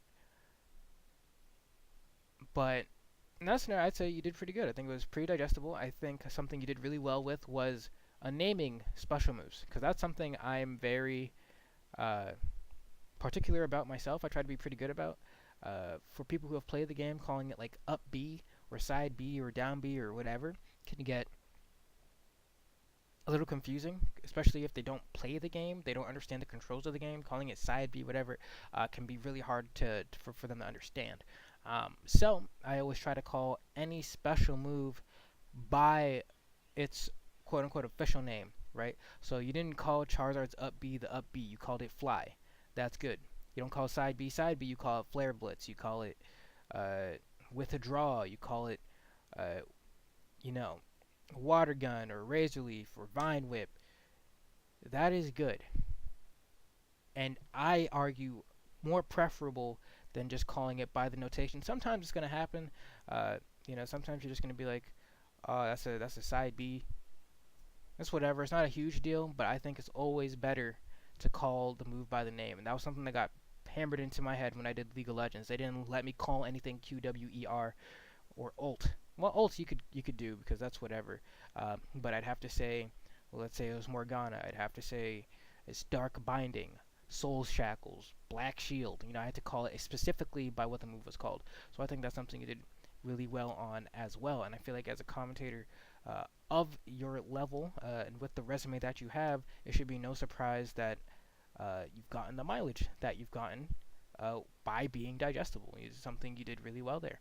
And I think that, I don't know, I'm not like a 5 out of 5 dude. I don't think it was perfect, right? There's always room for improvement there. But I guess if I do it like, maybe I should do it out of 10. Maybe that would make more sense. I don't know. I feel like this is probably the spot where most commentators do fine, right? Like I'd say, like, what would I ask you to improve in terms of being digestible? I think that would be more in the knowledge category. It's like a combination of digestibility and knowledge, so I'll hold off on that. But other than that, I feel like you're pretty easy to understand, and some of these things work with each other, so it's really hard to like give ratings per category. So I guess I'll just talk about them a little bit, and you can have an idea. But yeah, you were pretty easy to understand. You said a good chunk of stuff. It was good. One thing I would say to work on in terms of digestibility or how digestible something is combines with knowledge in a bit per se. A bit with knowledge and a bit with clarity and enunciation, right? Because if you are stuttering or botching the delivery of your sentence, then the clarity suffers, right? And that's why we have clarity and enunciation. But also, man, I'm just gonna, I don't know if I definitely feel like I spelled it wrong, but whatever. That's gonna suffer. But also, if you just don't deliver something smoothly, one's ability to understand it also suffers, right? Like if I'm trying to get through a sentence and I stop and I stutter or I forget or I have to backpedal, then what I'm saying becomes more convoluted just because of my inability to get it out cleanly. So that's something I look out in terms of like how digestible something is or how easy it is. Is digestible even a word? I don't even know. Right? This far in, don't even know if that's a word. Number 2, clarity and enunciation, right? I think this is probably where I give you the most strikes. Just because, and this is something that I feel like is probably one of the easier things to work out about commentary. I think there are like some objective things that are easier to figure out about commentary. Like, if you are a singer, practice singing more, and ideally, assuming you're practicing it correctly, you will just become a better singer. Similarly, with clarity and enunciation, right? I think it would help both of these things if you were just able to slow down a little bit at times. Sometimes you start zooming, and I think I do the same thing. Like sometimes I just zoom, zoom, zoom, zoom. But sometimes slow down. Take a step back. Take a deep breath. And I feel like if you speak slower, you will pronounce or enunciate better just as a result, because you're not trying to zoom. I feel like a lot of your slip-ups come due to the speed that you're trying to maintain. And that's not that's not too hard to fix, I don't think. I think while live with thousands of people watching you, it can become a lot harder to do that, but just something to keep in mind. I also think another thing that might help you is the way in which you deliver your words. So, because commentary and talking in general is just like a stressful thing, right? And I believe that in terms of having correct enunciation, there are two things that can really help you with that. One is posture, because simply just like sitting more upright while talking, kind of for whatever reason, helps like sound travel better.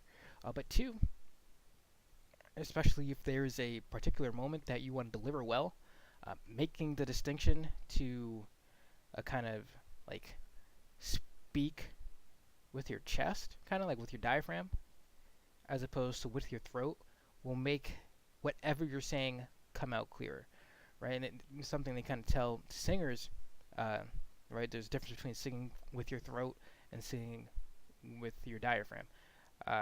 And one just sounds like, I don't know what the word to call it is, maybe like heartier, maybe, might be the word. That'll allow you to deliver moments more crisply, I guess. But more importantly than anything else, don't be thinking so hard about whatever is happening when you're doing commentary, because then you'll find yourself thinking too hard, and whatever your reaction is won't feel genuine. But for a quick example of the difference between those two things, if I was like, hey, or if I was like, hey, there's like a very, granted kind of pitches or whatever a little different, but there's a very clear, distinct difference in how that sounds. Oh my god, or like, oh my god. Like, there's a difference there, and I'm pretty sure if you like just kind of sat down and tried it yourself, you'd understand what I mean. I think it's probably more obvious with singing. Like if I was like, so I hopped on a train 3 in the afternoon, or if I'm like, so I hopped on a train 3 in the afternoon, you know, whatever. I'm not a voice trainer, but you understand what the fuck I'm saying. Knowledge, right? Knowledge is where I think is probably one of your better categories. I think you as a caster, where you shine / where you find the most enjoyment is probably in the same category where I find the most enjoyment. Whereas explaining the nuances of something that happens on screen that people may not recognize is happening, right? For example, that the use of withdraw to avoid explosive flame.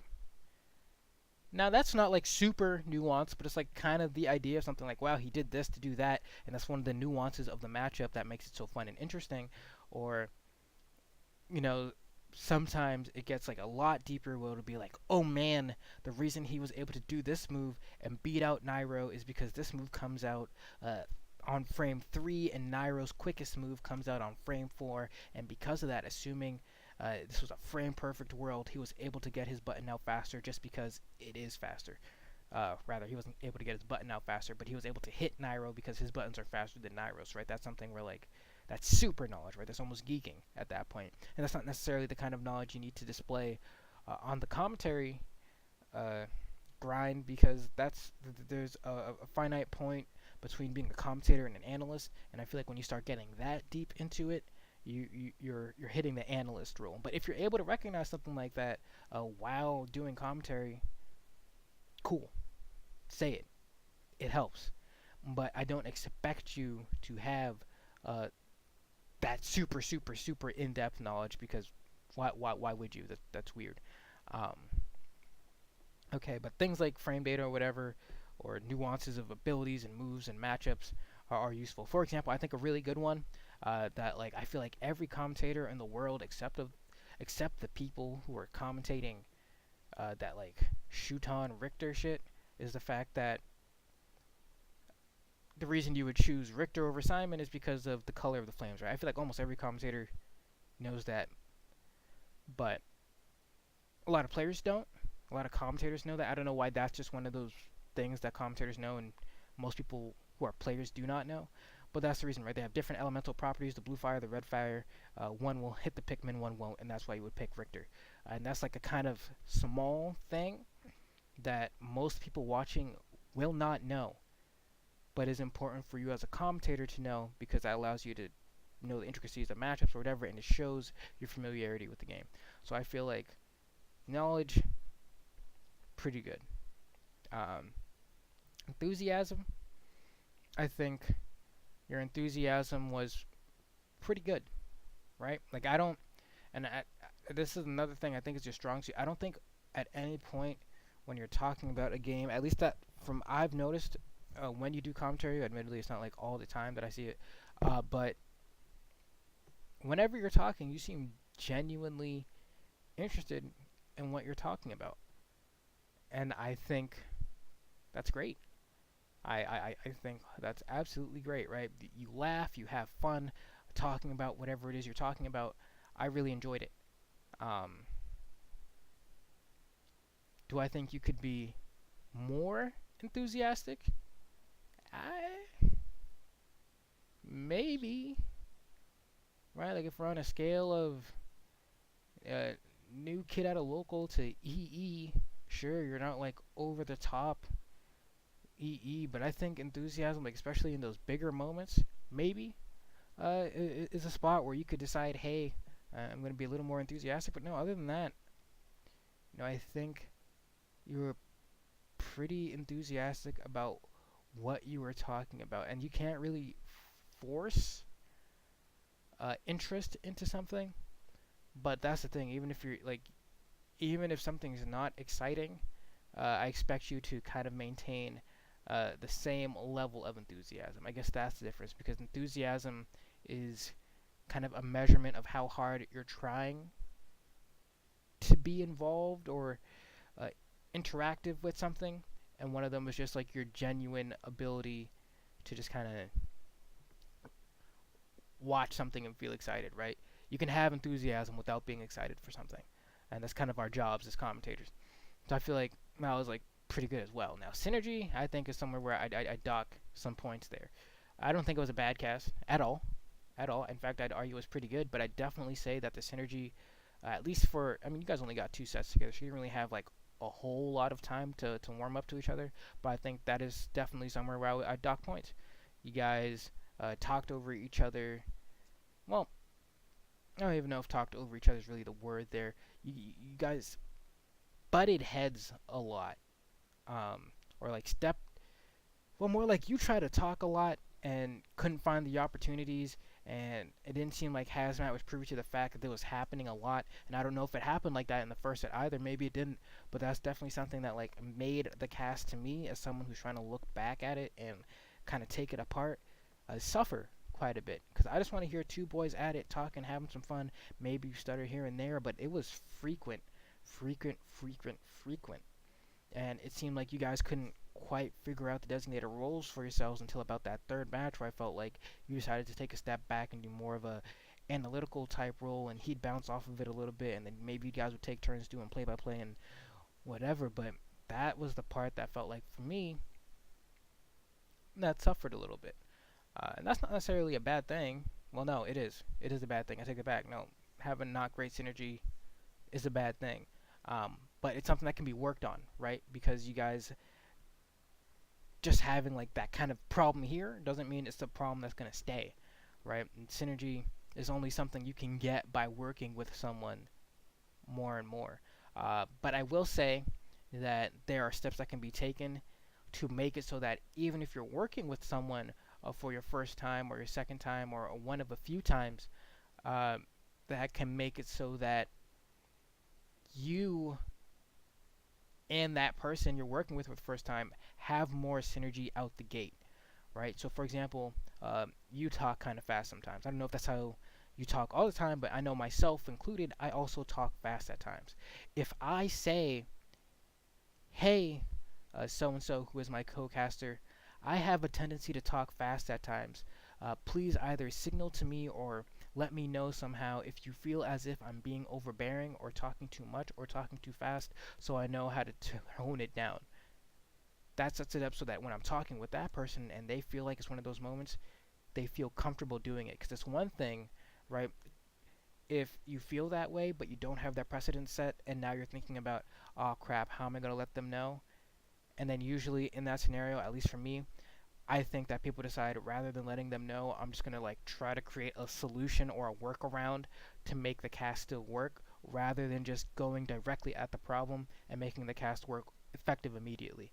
Um, so I'd say, right, looking at these 5 categories, how digestible it is, clarity, enunciation, knowledge, enthusiasm, and synergy, I'd say synergy and clarity slash enunciation are where I would take points off of you for GPIK.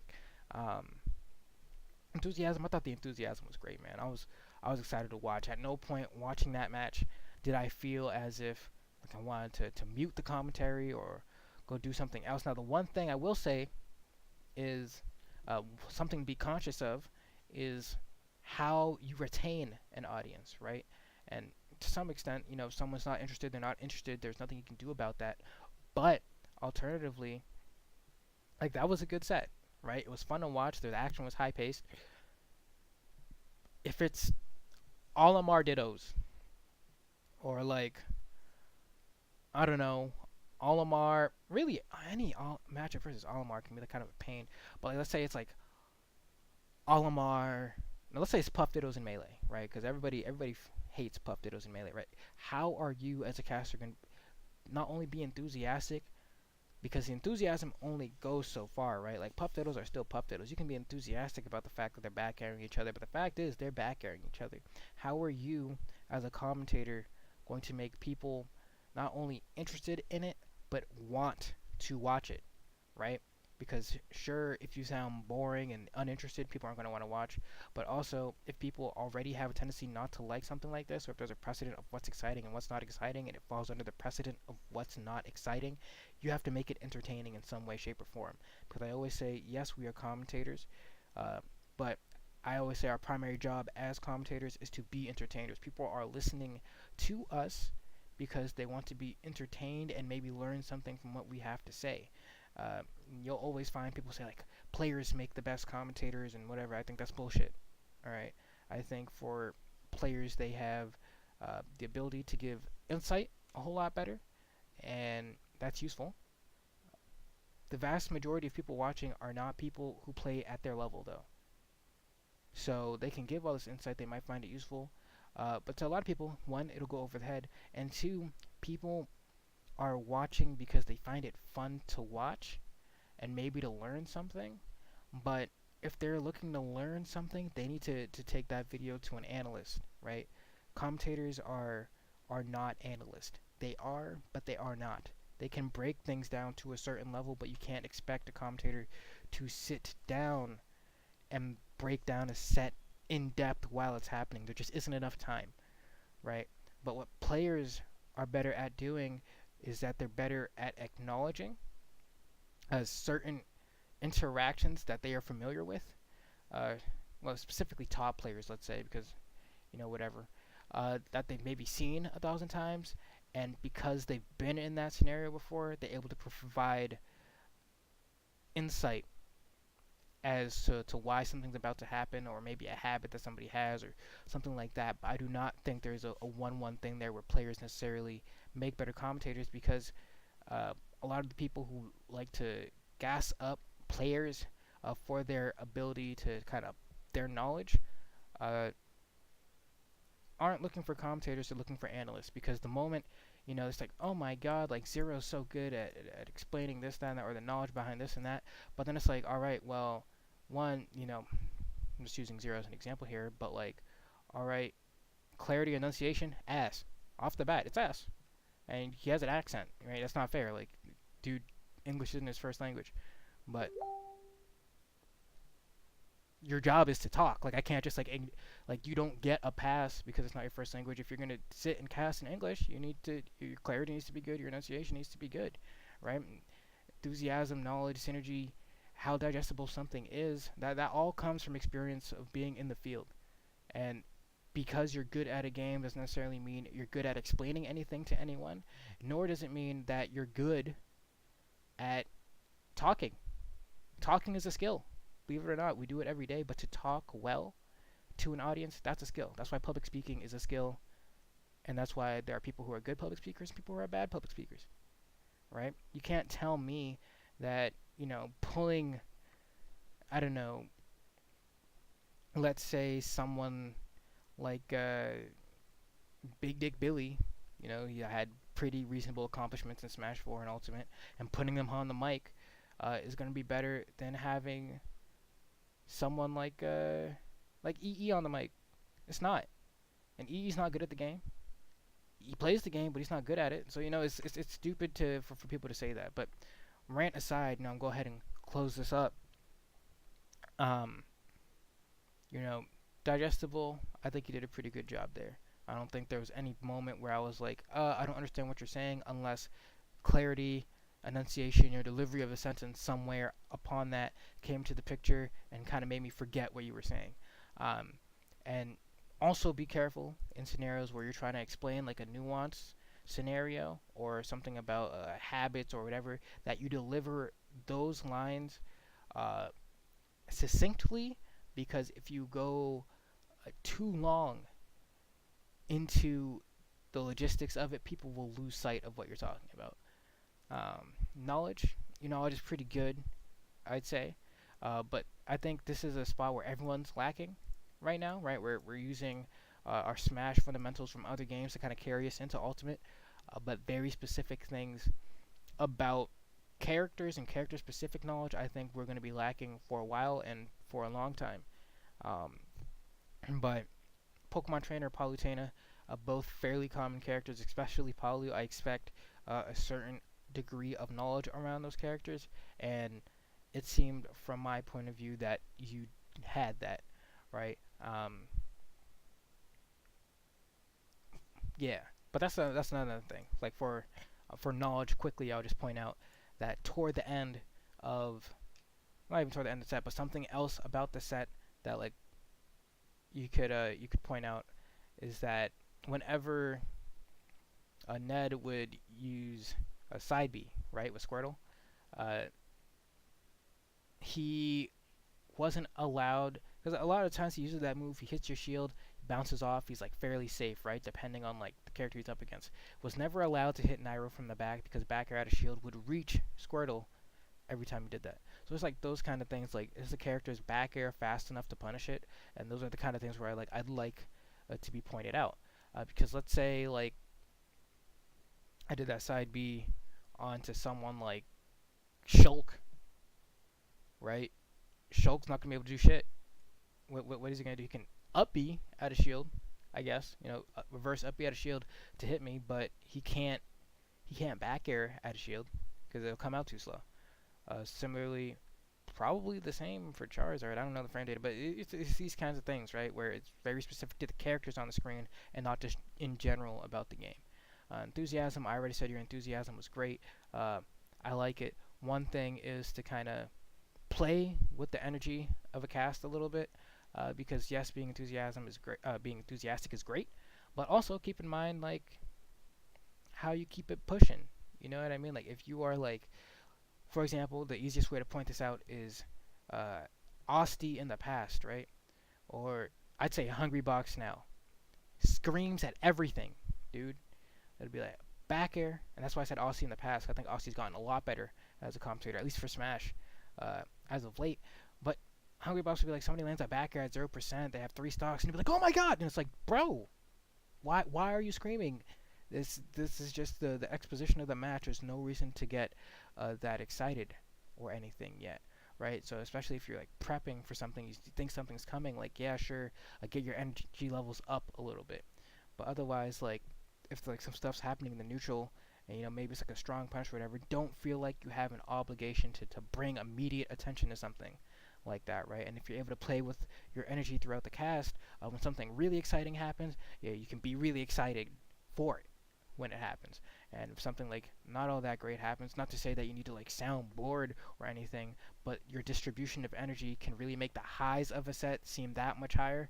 And the stuff that's not so exciting, be exactly that, feel not so exciting. And then Synergy, I already went in on, but you and Hazmat did pretty good together. I'm sure if you guys casted a little more often, you'd be fine. But with that said, I'm going to go ahead and cut the stream there. It's been like roughly 2 hours. It's kind of exactly where I wanted to end it. Thank you for anyone that tuned in. And then, yeah, I'll catch you guys next Wednesday. And then we'll go ahead, pull either up a different clip or different VOD, study it, see what we can learn, see what we can subtract. Maybe take a different look at these categories again and see what deal is there. And then, yeah, I'll see you then.